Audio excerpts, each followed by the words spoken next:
So mga pre, isang mabilisang boxing news update tayo. Nabigo po ang dalawa nating pambato na dumayo at lumaban sa bansang Japan kahapon.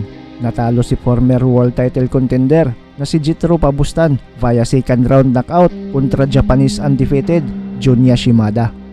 Natalo din po si Jomar Kaindog via unanimous decision kontra Japanese undefeated Ryushi Matsumoto. Habang ang pangatlong Pinoy na dumayo na si Alvin Kamiki ay nakansila ang kanyang laban kontra Japanese undefeated Hiroto Yashiro dahil nagkasakit umano itong hapon. Nabigo po ang ating mga pambato sa Japan, pero gumanti naman tayo sa ating mga kababayang dumayo sa bansang Espanya.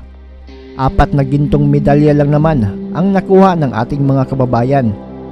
Gold medal para sa 51 kg men's flyweight division ang 2023 Southeast Asian Games, silver medalist na si Rogin Ladon. Gold medal naman para sa 50 kg women's light flyweight division si Ira Villegas. Nang talunin niya via split decision ang pambato ng Kazakhstan na si Kaizabi Nazim.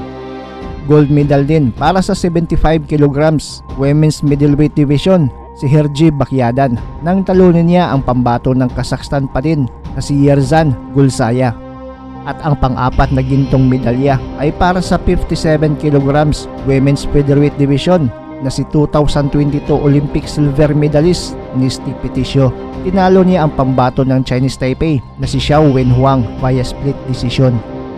Ang sinalihan nilang laban ay ang 2024 Buxam Elite Tournament. Ang tournament na ito ay kabilang sa preparasyon para sa Paris Olympic qualification.